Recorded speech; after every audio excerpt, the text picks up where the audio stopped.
हमदर आदिवासी लगिन हमदर बहुत दुख लगा बात आज जोंडा तिनसुकिया डिस्ट्रिक्ट सुकन गिला पुखरी बगान से जोंडा हमदर दादा भाई सुबह जोंडा चकलागाम रोड में काम करे के लिए आए रहन ढलाई काम के दिन आगे आए रहन तो और उसमें आते के ये चकलागाम रोड में यहाँ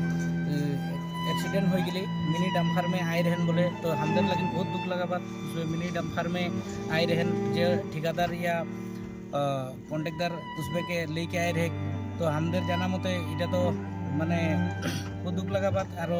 इटा सुविधा जीरकम आइन रहे ठीक ना हो जीटा गाड़ी में आइन रहे तो आज हमने all Adivasi community of Arunachal Pradesh होके मैं सेंट्रल कमिटी के असिस्टेंट जीएस बीरेन मुंडा और मोर संगे आकाप ऑल आदिवासी कम्युनिटी ऑफ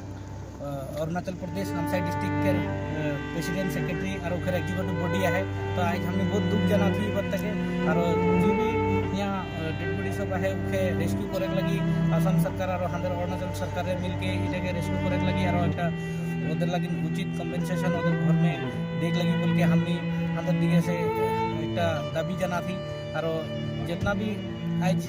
यहाँ जाने पर लिया ही जोंडा इंडियन आर्मी एनडीआरएफ सब रेस्क्यू में लागल हैं अभियान चलो थे तो आज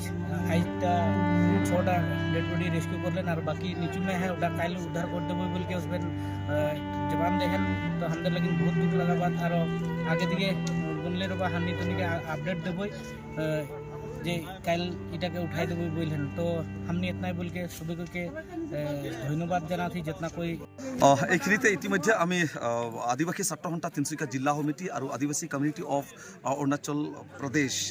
চেণ্ট্ৰেল কমিটি ইয়াত উপস্থিত হৈছোঁ 12-15জন আমি টিম আৰু ইয়াত দেখিবলৈ পাইছোঁ এতিয়ালৈকে প্ৰায় 2-3 দিনৰ আগত যিটো ঘটনা ইয়াত সংঘটিত হ'ল সেই ঘটনাটো আছিল তিনিচুকীয়া গেলাপুখুৰীৰ পৰা প্ৰায় 20-22জন শ্ৰমিক আদিবাসী খিলঞ্জীয়া ভূমিপুত্ৰ শ্ৰমিক ইয়াত অনা হৈছিল ঢালাই কামৰ কাৰণে আৰু সেই শ্ৰমিকৰ ইয়াত গাড়ী এক্সিডেণ্ট হৈ প্ৰায় 200 মিটাৰ তলত পৰি মৃত্যুক আকোৱালি ল'বলগীয়া হ'ল এই মৃত্যুকৰ পৰিয়াল বা মৃত্যু হৈ যোৱা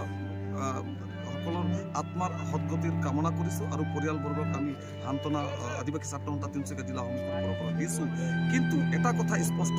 এই যে ইয়াত অনা হৈছিল প্ৰায় 20-22জন মানে আদিবাসী যিবিলাক শ্ৰমিকসকলক এই শ্ৰমিকসকলক ইয়াত অনা হৈছিল অবৈধভাৱে ইলিগেলি য'ত নেকি লেবাৰ পাৰ্মিট নাছিলে দালাবদী গাড়ীত বস্তু বাহানি কিবা জীৱ জন্তু হিচাপে কঢ়িয়াই অনা হৈছিল এইটো টোটেলি ইলিগেল আৰু অৰুণাচলত আহোঁতে চেক গেট আছে তাত কিয় চেক নকৰা কিয় অসম পুলিচে মানে হেৰি নকৰিলে তাহাঁতক মানে ৰকআউট নকৰিলে আমি আদিবাসী ছাত্ৰ সন্থা তিনিচুকীয়া জিলা সমিতি আৰু আদিবাসী কমিউনিটি অফ অৰুণাচল প্ৰদেশ তৰফৰ পৰা আমি দাবী জনাইছোঁ যে ইয়াৰ ওপৰত উচিত তদন্ত হ'ব লাগে ঠিকাদাৰ কণ্ট্ৰেক্টাৰ যিসকল ইয়াত আছে সেই ঠিকাদাৰ কণ্ট্ৰেক্টাৰবিলাকক জেল হাজতলৈ প্ৰেৰণ কৰিব লাগিব উচিত শাস্তি দিব লাগিব আৰু যিকেইটা মৃত্যু হৈ গৈছে 20-22জন এতিয়ালৈকে মাত্ৰ 6জন আজি পুৰে দিনটোৰ ভিতৰত আজি মাত্ৰ 6জনক উদ্ধাৰ কৰা হ'ল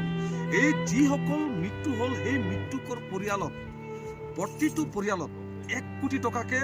অসম চৰকাৰ আৰু অৰুণাচল গভৰ্ণমেণ্টে ইয়াৰ ক্ষতিপূৰণ বহন কৰিব লাগিব অন্যথায় ভয়ংকৰ পৰিস্থিতি পৰিৱেশ আৰু